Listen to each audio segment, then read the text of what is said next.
ದೇವರಸನಹಳ್ಳಿ ಗ್ರಾಮ ಪಂಚಾಯಿತಿಯಲ್ಲಿ ಅಧ್ಯಕ್ಷ ಗಾದಿಗೆ ನಡೆದ ಚುನಾವಣೆಯಲ್ಲಿ 20 ಸದಸ್ಯರ ಬೆಂಬಲದಿಂದ ಮೃತ ನಂಜುಂಡಸ್ವಾಮಿ ಅವರ ಪತ್ನಿ ಸೌಭಾಗ್ಯ ಎಂಬುವವರು ಅಧ್ಯಕ್ಷರಾಗಿ ಅವಿರೋಧವಾಗಿ ಆಯ್ಕೆಯಾಗಿದ್ದಾರೆ.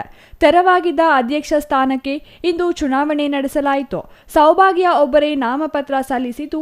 ಇದರಿಂದ ಸೌಭಾಗ್ಯ ಅವರನ್ನು ಅವಿರೋಧವಾಗಿ ಆಯ್ಕೆ ಮಾಡಲಾಗಿದೆ ಎಂದು ಮೀನುಗಾರಿಕೆ ಇಲಾಖೆ ಸಹಾಯಕ ನಿರ್ದೇಶಕಿ ಹಾಗೂ ಚುನಾವಣಾಧಿಕಾರಿ ಶಿಲ್ಪಾ ಘೋಷಣೆ ಮಾಡಿದರು. ನಮಸ್ಕಾರ. ಈ ದಿನ 16/12/2024 ಮಾನ್ಯ ಜಿಲ್ಲಾಧಿಕಾರಿಗಳ ಒಂದು ಆದೇಶದ ಮೇರೆಗೆ ನನ್ನನ್ನು ಈ ದೇವರಸನಹಳ್ಳಿ ಗ್ರಾಮ ಪಂಚಾಯಿತಿ ಅಧ್ಯಕ್ಷರ ಚುನಾವಣಾ ಸ್ಥಾನಕ್ಕೆ ಮೀನುಗಾರಿಕೆ ಸಹಾಯಕ ನಿರ್ದೇಶಕರಾದ ನನ್ನನ್ನು ಗೊತ್ತುಪಡಿಸಿದ ಅಧಿಕಾರಿಯನ್ನಾಗಿ ನೇಮಿಸಿರುತ್ತಾರೆ. ಸೊ ಈ ಸಂಬಂಧ ಈ ದಿನ ನಾವು ಸಭೆಯನ್ನು ಕರೆದಿದ್ದು, ಈ ಸಭೆಗೆ ಎಲ್ಲ ಚುನಾಯಿತ ಸದಸ್ಯರು ಸಹ ಭಾಗವಹಿಸಬೇಕೆಂದು ಅವರಿಗೆ ನಾನು ಈಗಾಗಲೇ ಮುಖಾಂತರ ಮತ್ತು ನೋಂದಾಯಿತ ಅಂಚೆ ಮುಖಾಂತರ ನಾನು ಅವರಿಗೆ ಪತ್ರ ವ್ಯವಹಾರವನ್ನು ಮಾಡಿದ್ದೇನೆ.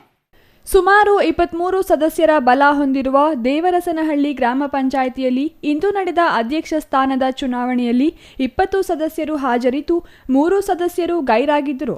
ಆಯ್ಕೆ ನಂತರ ನೂತನ ಅಧ್ಯಕ್ಷೆ ಸೌಭಾಗ್ಯ ಮಾತನಾಡಿ, ಉಳಿದ 10 ತಿಂಗಳ ಕಾಲ ಗ್ರಾಮ ಪಂಚಾಯಿತಿಯಲ್ಲಿ ಉತ್ತಮ ಆಡಳಿತ ನಡೆಸಿ ಎಲ್ಲಾ ಸದಸ್ಯರ ಬೆಂಬಲದಿಂದ ಗ್ರಾಮ ಪಂಚಾಯಿತಿ ಅಭಿವೃದ್ಧಿಗೆ ಮುಂದಾಗುತ್ತೇನೆ ಎಂದರು.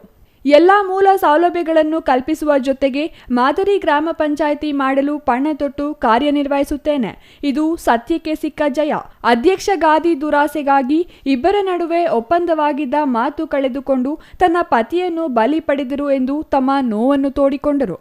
ಈ ಸಂದರ್ಭದಲ್ಲಿ ಗ್ರಾಮ ಪಂಚಾಯಿತಿ ಅಭಿವೃದ್ಧಿ ಅಧಿಕಾರಿ ಚೈತ್ರ, ಪ್ರಾಥಮಿಕ ಕೃಷಿ ಪತ್ತಿನ ಸಹಕಾರ ಸಂಘದ ಅಧ್ಯಕ್ಷ ಹೆಮ್ಮರಗಾಲ ಸೋಮಣ್ಣ ಮತ್ತಿತರರು ಹಾಜರಿದ್ದರು. Kumar, CTV news, Nanjangud.